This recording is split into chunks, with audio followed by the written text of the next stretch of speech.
Okay, so I've just read a report which, if if it has any truth, is deeply disturbing.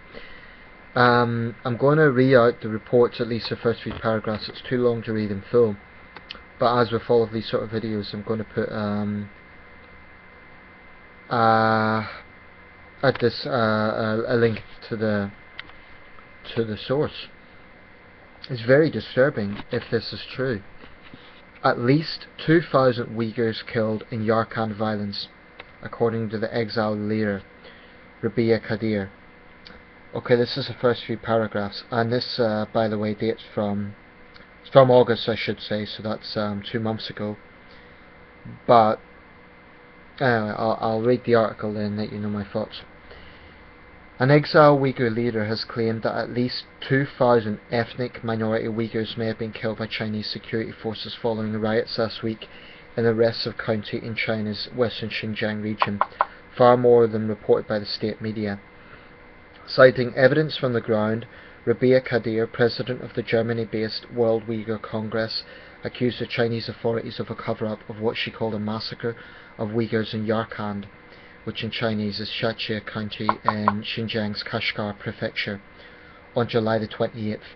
Chinese state media had at first said dozens of people were killed, but revised upwards the death toll to 96 this week, saying the riots erupted after a gang of Uyghurs attacked the police station and government offices in Yarkand's Ilishku township, and that the authorities reacted with a resolute crackdown to eradicate terrorists.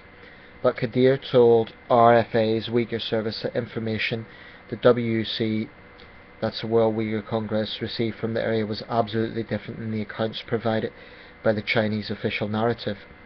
We have evidence in hand that at least 2,000 Uyghurs in the neighbourhood of Ilishku township have been killed by Chinese security forces on the first day, and that they cleaned up the dead bodies on the second and third day during a curfew that was imposed.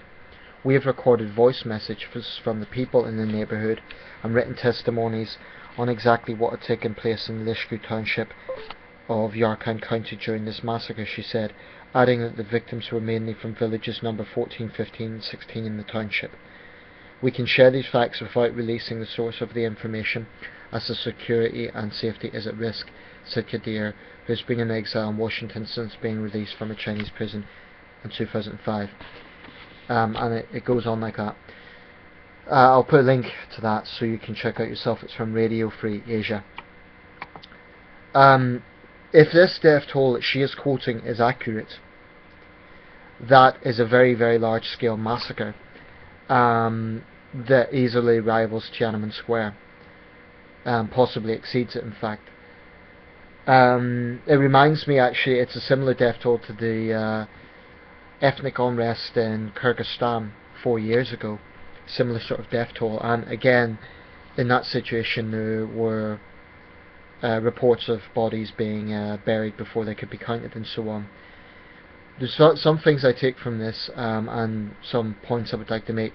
Firstly, I'm not going to say for an absolute fact that what she is saying is the truth, because I wasn't there, and it can't be absolutely solidly proven.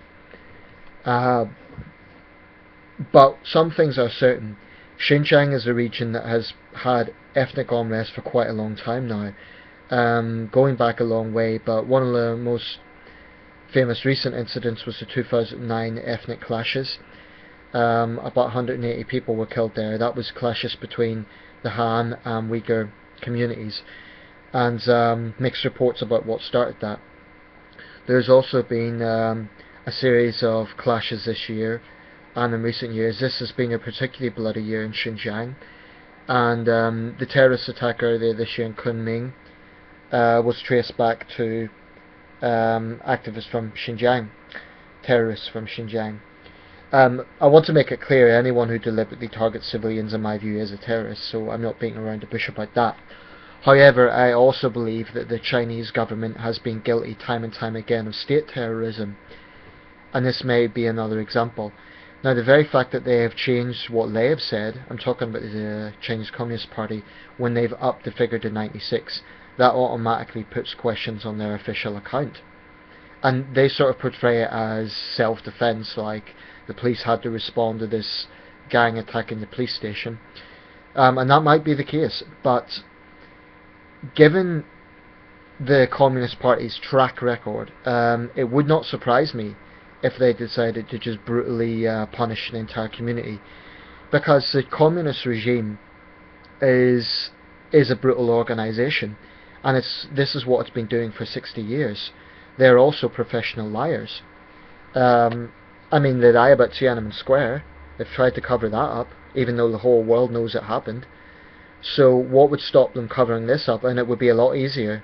But Xinjiang isn't in the middle of it. You know, we're not talking about Beijing here. This is a remote, largely desert area that's sort of seen as China's Wild West.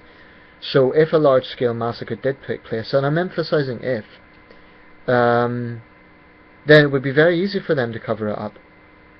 Also, the Chinese communist regime has a track record of making things very difficult for outside reporters.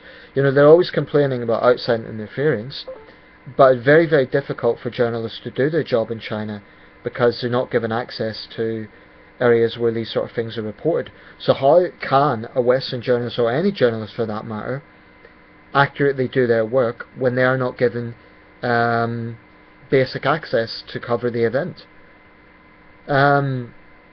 So until the Chinese communist regime proves that a large-scale massacre didn't take place, then I'm inclined to believe that it did. Based on their track record, based on the fact they are professional liars and they have a track record of lying about many different things, and based on their history of brutally crushing all dissent, then I think it's very conceivable. And that is absolutely an abomination. And the international community should be absolutely hammering China for this. This also reminds me that, we have done big trade deals with China, so the British government's very reluctant to criticise them these days, but I think we've got ourselves into a bit of a trap. Of course we need to do trade with a big economy like China, it's impossible not to. But I still believe David Cameron went to the extent of almost being subservient, and I think that was a grave mistake, because now he's got into this stage where, I mean, when he went on a trade mission to China last year, he said the whole issue of human rights just wasn't going to be discussed, although he's discussed it at other meetings. Now, keeping that off the table puts us at a disadvantage, because then we look inconsistent if we bring it up at another time. We need to be consistent. Of course the Chinese government is going to turn around and say we're meddling in their internal affairs. That's their excuse for everything. But their barbaric behaviour towards anyone who stands up to them needs to be challenged and condemned. Now, there is examples of Uyghur activists, Uyghur terrorists, let's just say it, attacking unarmed Han civilians. That has been documented as well, and I condemn that just as forcefully. But unfortunately, the wider Chinese public are going to be led to believe that, oh, this is the government standing up to terrorists in Xinjiang, because there has been terrorist attacks. But the wider Chinese public isn't going to see the barbaric way that Uyghurs are treated in Xinjiang by the communist regime. And this is what they've done in Tibet as well. They have actually transported thousands of Han people to those areas to try and basically have a sort of sense of forced assimilation. It's sort of, in a sense, it's Han cultural supremacy, cultural colonialism in those disputed areas. And unlike countries like the UK, where we have a referendum and heated debate, in China it's just, oh, we'll send in the tanks and brutally crush it.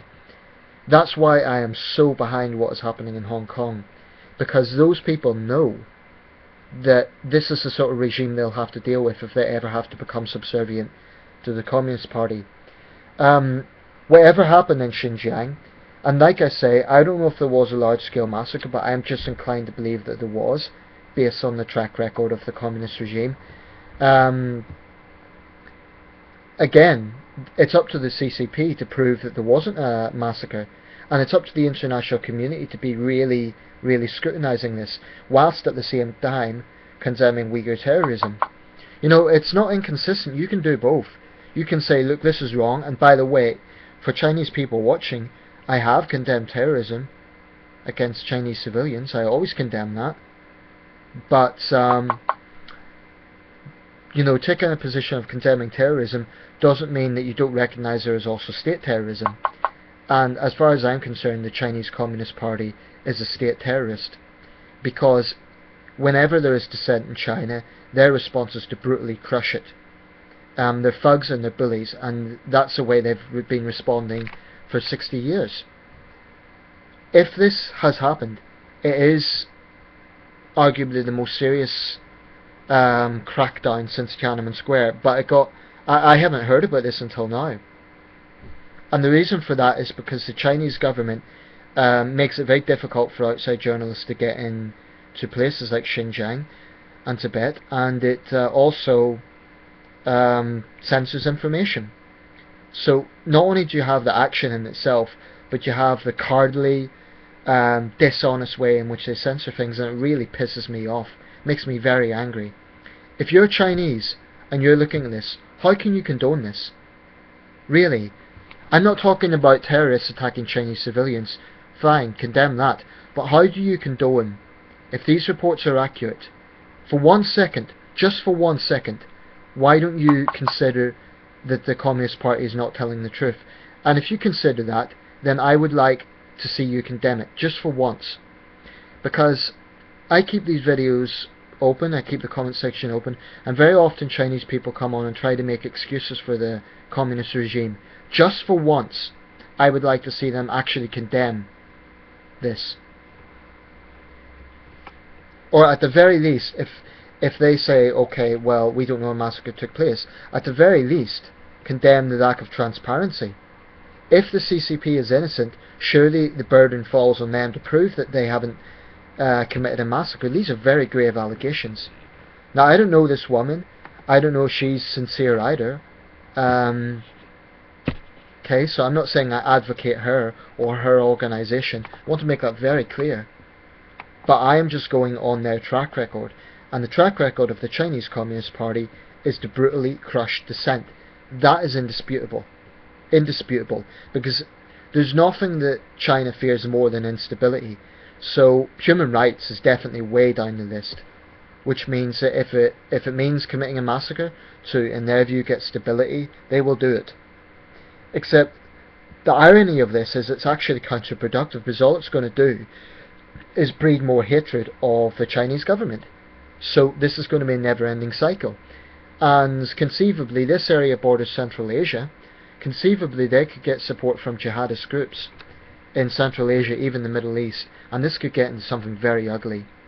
So what the Chinese Communist Party needs to do is stop their policy of collective punishment, and that's what it looks like in Xinjiang. In other words, because some gangs, as they call it, attack a police station, they take it out on all local villagers. It's barbaric. Nothing can condone this.